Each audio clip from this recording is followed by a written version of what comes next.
నమస్కారం. తెలంగాణ రాగానే ముఖ్యమంత్రిగా కేసీఆర్ కాకుంటే రాష్ట్రం పరిస్థితి ఈ స్థితిలో ఉండేది కాదనేది నా అభిప్రాయం. వచ్చిన ఒక సంవత్సరంలోనే కాంగ్రెస్ ప్రభుత్వం మీద విఫలం చెందిందంటున్న కేసీఆర్ గారు అన్ని రకాల వైఫల్యాలకు కారణం మీరే. ఒక మాట చూసిన దాంట్లో మనం ఇవ్వని హామీలకు కూడా చేసినాము అని, ఇచ్చిన హామీలన్నీ గాలికి వదిలేసిండ్రు కదా. దళితులను ముఖ్యమంత్రి చేస్తా అనే దగ్గర నుంచి ఉద్యోగాల నుంచి మొదలు పెడితే ఏ విధంగా మీ మేనిఫెస్టోలో ఉన్న అంశాలన్నీ పక్కన పెట్టి గొర్రెలు బర్రెలు పందులు ఇట్లా బీసీ నాయకులందరూ కూడా ఆశ్చర్యపోయే విధమైన పథకాలు చేసిండ్రు మీరు. కానీ మేమేం చేసినాం? బీసీలకు స్థానిక సంస్థల్లో రిజర్వేషన్ల కోసం చట్టం తెస్తున్నాం. 10 సంవత్సరాల్లో మీకు ఆలోచన రాలే. ఎస్సీ వర్గీకరణకు సంబంధించి నాంచిండ్రు మందకృష్ణ మాదిగ గారిని జైల్లో 2 సార్లు పెట్టిన చరిత్ర లేదు. వచ్చిన ఒక సంవత్సరంలోనే మరి కాంగ్రెస్ పార్టీ చేస్తున్నది.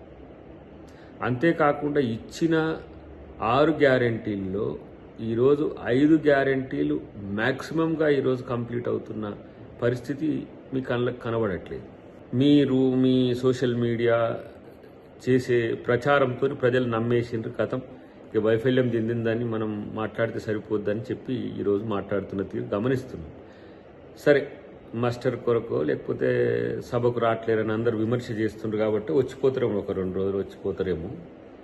నేనంటున్నా, ఈరోజు మీరు విపక్ష నాయకునిగా సంపూర్ణ ఫెయిల్ అయిపోయిండ్రు.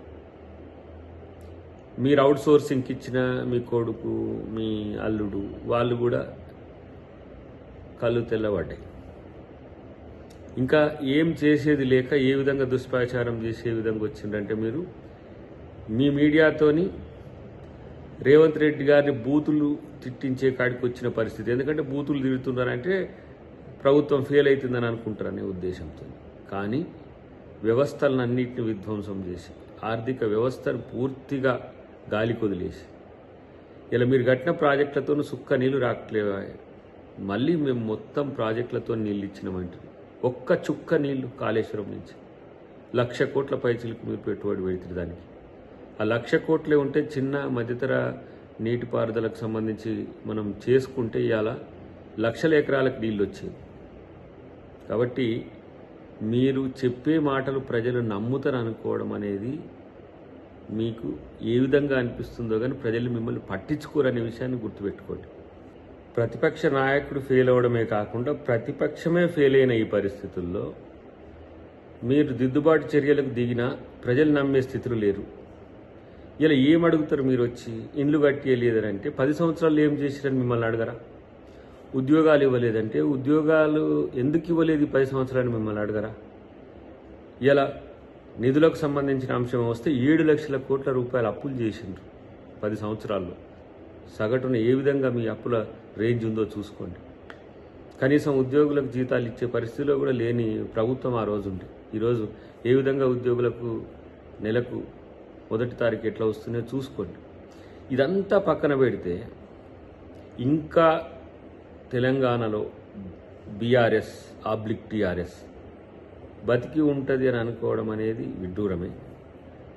మీరు మీ పార్టీ పేరులో నుంచే తెలంగాణ అనే పదం తొలగించిన తర్వాత ఏ మొహం పెట్టుకొని ఇంకా మీరు తెలంగాణ అస్తిత్వం గురించి మాట్లాడతారు?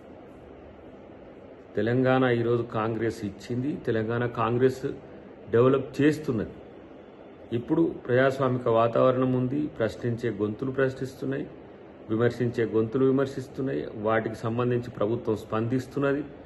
ప్రజలు కూడా సంతోషంగా ఉన్న క్రమంలో మీరొచ్చి ఇంకా ఉన్న కల్చర్ను మరీ నాశనం చేసే స్థితికి తేకండి అనేదే మేము చెప్తున్నాం మీకు. మీరే కాదు, మీ శిష్యులు కూడా అంటున్నారు. ఏమని? మీ పరివారం కూడా అంటున్నారు, కేసీఆర్ గారు వస్తే మామూలుగా ఉండదని మీరన్నట్టే అంటున్న పరిస్థితి. ప్రజాస్వామ్యంలో అందరూ మామూలే. ఇదేం రాజరికం కాదు. ఎవరో వస్తే ఏదో అవుతుందనే దృష్టితోనే ఉంటే ఇలాంటి అప్రజాస్వామిక ధోరణి రాజరికంలో ఉంటుంది. ప్రజల కోసం ఎవరైనా రావాల్సిందే. ప్రతిపక్ష నాయకునిగా రావాల్సిందే. అధికారంలో ఉంటే ముఖ్యమంత్రిగా ఉన్నన్ని రోజులు మొత్తం అంతా తానై అన్నట్టు అంతా మీరే చేసి, ఇప్పుడు అంతా అన్యాయం కూడా మీరే చేసి విపక్షానికి వచ్చేవరకే ఇంట్లో కూర్చునే పరిస్థితి వచ్చింది. ఇదేం ప్రజాస్వామిక విలువలు? కాబట్టి ఇవాళ అధికార పక్షం చాలా జాగరూకతతో ప్రజా కోణం నుంచి ప్రజల ఆలోచనలకు రూపమిచ్చే విధంగా ఇలా ముఖ్యమంత్రి గారు ఇలా ఈ రాష్ట్రంలోనే కాదు 29 రాష్ట్రాల్లో ఒక మంచి పేరున్న నాయకునిగా తెచ్చుకుంటున్నాడు. చూడండి, బీజేపీయేతర ప్రభుత్వాల్లో ఇవాళ అత్యంత క్వాలిటేటివ్ అడ్మినిస్ట్రేషన్ ఇస్తున్నది తెలంగాణ ప్రభుత్వం, రేవంత్ రెడ్డి గారు. కాబట్టి వారిని చూసి జెలస్గా ఫీల్ కాకండి.